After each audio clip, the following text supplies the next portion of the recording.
Many students starting out in jazz often ask me what kind of dominant chord and scale to use in different progressions. There are so many possibilities, but how do we know which one is right? Well, the study of functional harmony provides a logical system to determine which dominant to use according to its placement in the context of any progression. However, in this lesson, I am going to minimize the complexity of having to undertake a detailed study of jazz harmony and give you simple pointers to determine under which circumstances to employ each one of those different dominant chords and scales.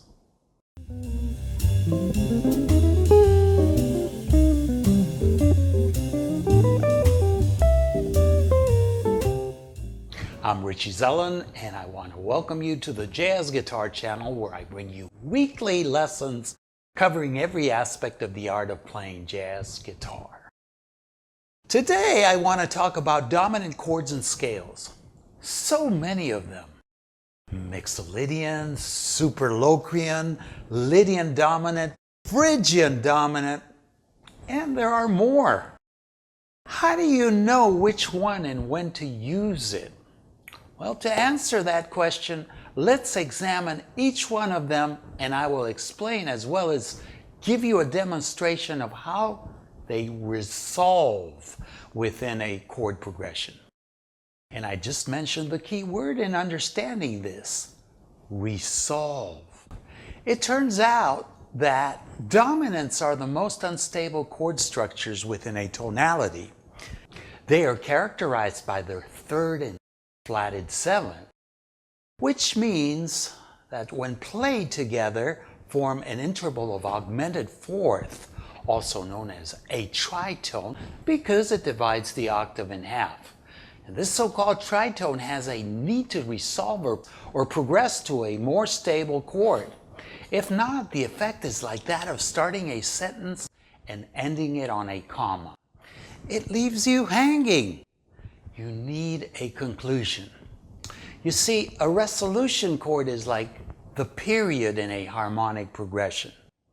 And we are going to learn that certain dominants are even more unstable than others and have a tendency to resolve to specific chord types. Please stick with me, because after I show you how each individual dominant functions, I am going to group them all in one progression so you can hear the contrast between them.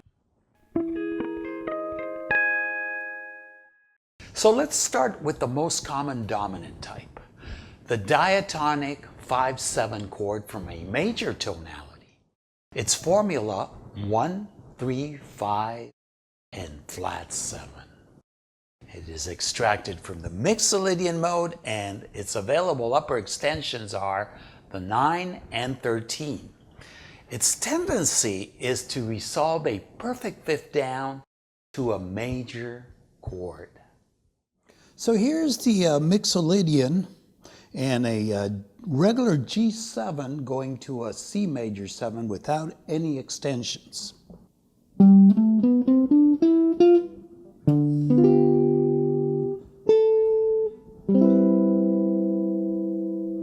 Here it is with extensions.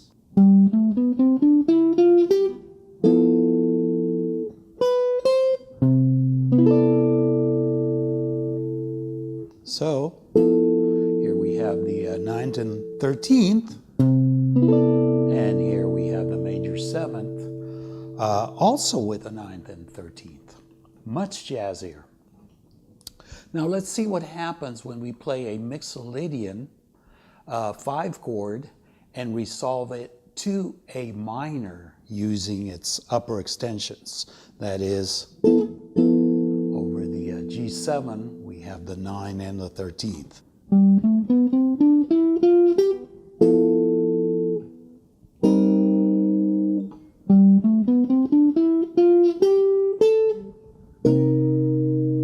It's not so great. Something is not quite right, and we'll find out why in brief. Unlike a major tonality, a minor tonality primarily uses the altered dominant chord, which is extracted from the Superlocrian mode. And let me add that minor tonalities employ dominance in chords in general from the natural minor, harmonic minor, and melodic minor. The Superlocrian is a mode of the melodic minor. The basic seventh chord derived from it consists of a 1, 3, a sharp 5, and a flatted 7. The available upper extensions are all altered, hence its name.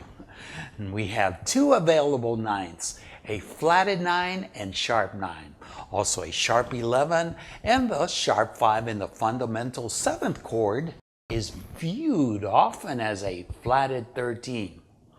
And this is the richest dominant in terms of its available upper extensions. Furthermore, all of the notes in the Superlocrian can be included within the chord. Lucky for pianists. Unfortunately, for us guitarists, we are limited physically in terms of how many notes we can play. Either way, jazz musicians love this dominant, and I would venture to say that of all the dominant varieties, it is probably the most used. And let me show you why. And here is the altered scale over the 5 chord over G7 with just the sharp 5 or flatted 13th going to a C minor chord. No extensions.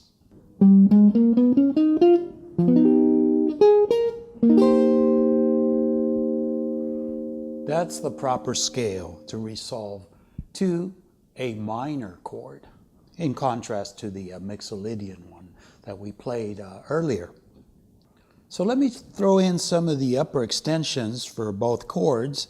For the 5 chord, the G7 altered, I'm going to throw in the flatted 9, and of course, it's a characteristic sharp 5 or flatted 13. And then for the 1 chord, the 1 minor, let me throw in the 9th and 11th.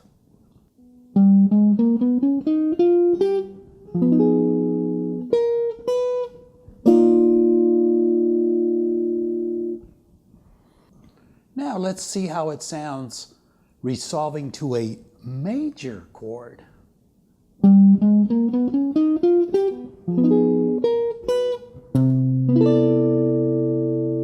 Sounds great. Altered chords can resolve to minor or major ones. For a more detailed study on altered dominants, please be sure to watch my video lesson titled How to Use the Altered Dominant Chord and Scale. And I will be sure to place a link in the info section down below. Another melodic minor mode is the Lydian flat 7 or Lydian dominant. And the basic dominant 7th chord that is derived from the scale is comprised of a 1, a major 3rd, a perfect 5th, and a flatted 7. The upper extensions are 9, sharp 11, and 13. So this is identical to the Mixolydian except that it has a sharp 4, which is normally used in the chord instead of the 5th. And contrary to what some believe, both the 5th and the sharp 11 can be included in the chord, as I will show you in a moment.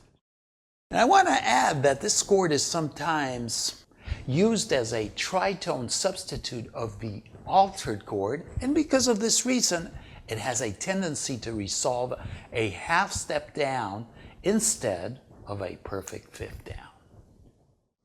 And here's a D flat 7, sharp 11, resolving to a C minor.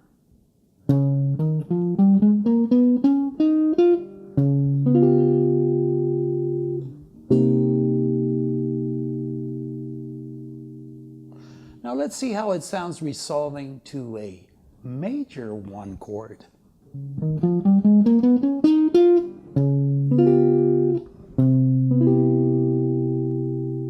Sounds great too. Whoops, I almost forgot. I told you I would show you how this dominant 7 with the flat 5 or sharp 11 can include the 5th and the sharp 4th or sharp 11th within the same structure. And here is the same D flat 7 sharp 11 that I played. Only that now I'm including the 5th here. So with my thumb, I have the root, 5th here, flat 7, major 3rd, and sharp 11.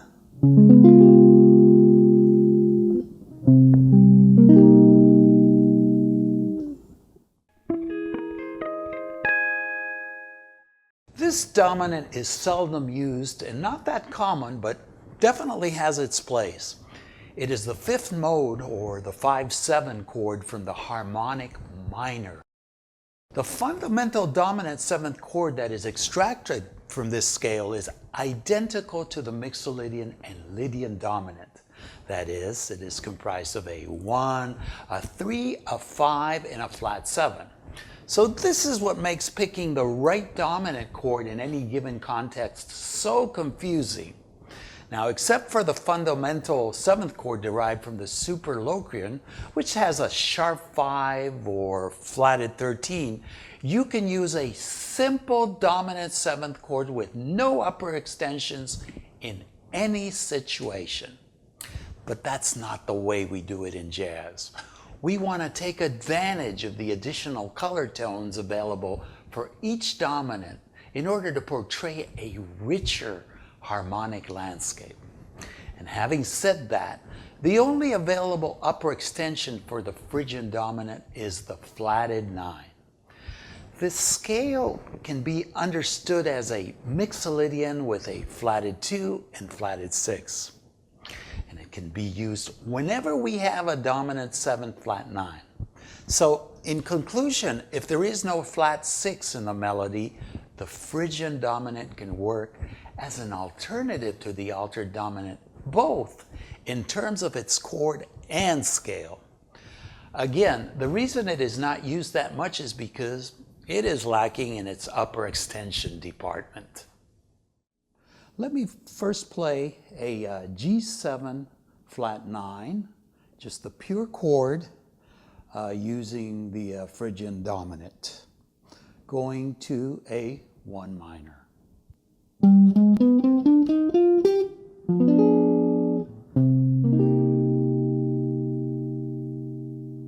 Here it is going to a major.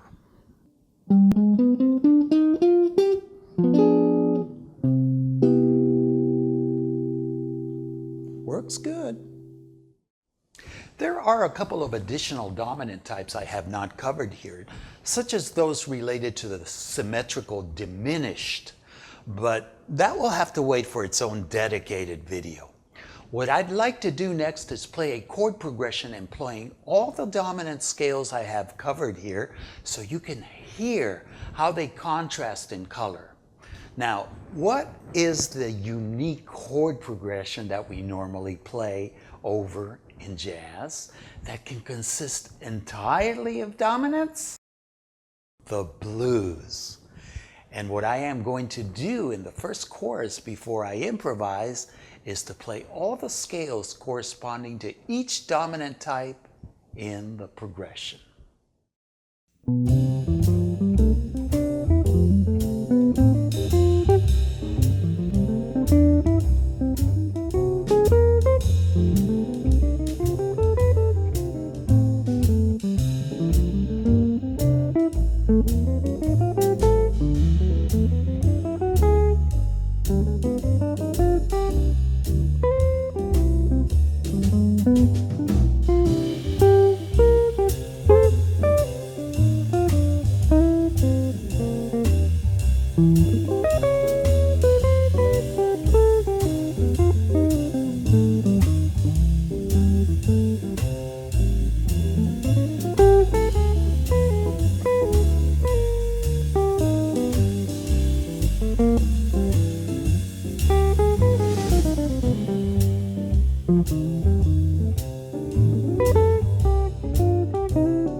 I truly hope this lesson has cleared up any confusion as to when to use the variety of dominant chords and scales I've described. If you want to know more about how to develop the given scales, fingerings, and vocabulary for them, in my online bebop guitar improv series courses, I cover all the details with explicit exercises for you to take your jazz guitar playing to the next level. Check it out at bebopguitarrichiezellon.com. You will find a direct link in the info section down below. As usual, I welcome your questions and comments, and I thank you for your shares and likes. And if you haven't subscribed yet, please do so. And don't forget to click on the notification bell icon so you will be notified of my upcoming lessons. Until then, stay safe and hasta la vista.